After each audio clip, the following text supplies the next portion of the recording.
So Bloodborne is not a masterpiece. Don't get me wrong, I had a lot of fun playing the game, but a lot of people seem to just sweep under the rug a lot of the issues this game has, particularly with the middle part of the game up until kind of that very final boss. It has quite a few issues in level design and boss quality, let's just put it like that. And I feel like it needs to be kind of highlighted here because me personally, I've never heard anybody talk about these areas, and I was quite surprised when I ran into them. Now, before I bash this game, I do want to preface this with I actually did enjoy the experience as a whole. I was just a little surprised with the hiccups it had along the way. For example, I really liked the beginning hours of this game. I think Old Yarnum, very good location, very great vibes, very good world design, has a little bit of that DS1 magic when it comes to, looping back into itself. And I think Cleric Beast and Father Gascoigne, probably some of the greatest bosses I've played early game in any of the FromSoft games so far. And then on to Cathedral Ward. Had a good time. Old Yarnum, same thing. It was a pretty consistent experience. But then we get to Hemwick. And again, don't get me wrong, this area itself isn't bad. It's more so the boss at the very end of it was a little surprising for me on my first go around because it's a pretty awful gimmick boss. I don't know why FromSoft continues to this day to include these kinds of bosses in their games. They consistently don't really work. At least for me personally, I didn't have any fun fighting this boss or any boss like it. But, when I first initially played through, I was like, there's always a miss or two here. So I kind of brushed it off and was like, I'm having fun with the bosses so far. This is probably not going to become a repeated pattern going forward. How wrong I was. Because after this point, we get into what's undoubtedly the worst area in the game, the Forbidden Woods. Now, not only was it kind of convoluted to get in here, I overall just did not have a very good time. Now, that could have absolutely been because of the way I was playing. Not really going to elaborate on that, but I crashed a lot here. But overall, I just felt like there were way too many traps, a lot of ganks, very DS2-esque, which you could just say skill issue. I'll say it's a bad game and bad design, but to each his own, I guess. But then again, at the end of this area, we have a pretty mediocre to bad boss. Shadows of Yarnum were not a great encounter for me. I got pretty angry at them because the runback's pretty atrocious, and the boss itself seems a little unfair because Bloodborne has an issue where it's built around being aggressive. So a lot of the bosses to combat this are built around running away from you, a lot more so than they are in any other Soulsborne game.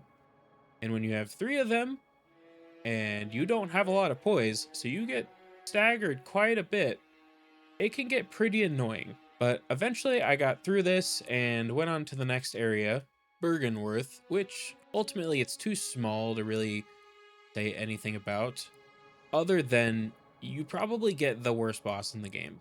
Rom is a weird DPS check, which is weird because it happens multiple times in the game. This is just the worst instance of it. Where, again, a lot of the issues with them trying to balance the new combat flow just don't really work because of all the ads and Rom having a lot of HP and overall just not being a fun encounter whatsoever.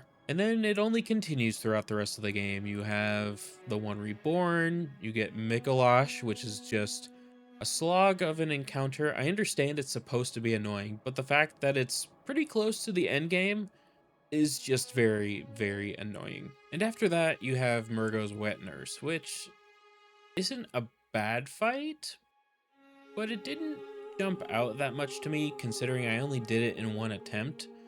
And from what I've seen online, it doesn't really seem like Murgo's Wet Nurse is considered to be hard, but just getting throughout the entire game and then being met with that and not much of an explanation being given to as what is really going on, just not satisfying.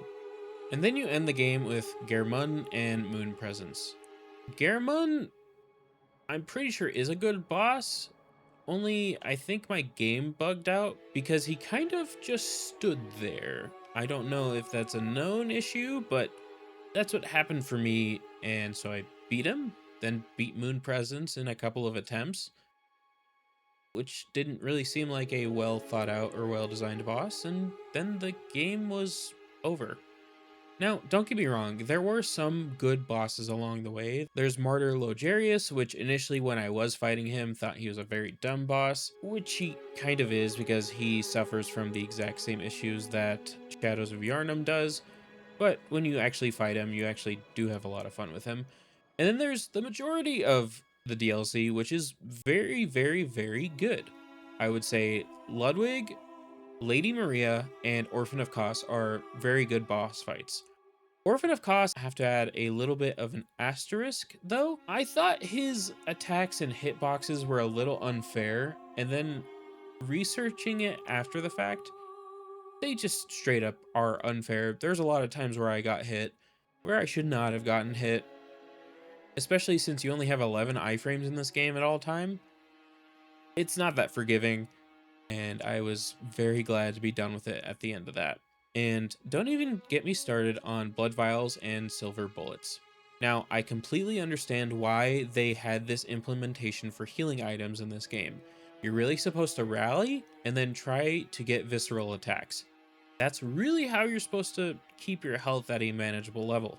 But that first time where you run out of blood vials and then you have to go to the bridge and farm for 10 minutes doesn't feel great. And then when you realize you should probably do this for maybe an hour or two so you just don't run out for a very long time, it's not a great experience. Not at all.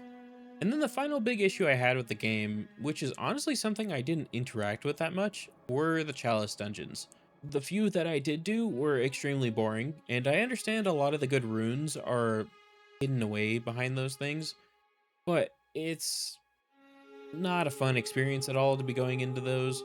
You don't really have any good bosses. I heard there's some really bad boss reprisals as well in them.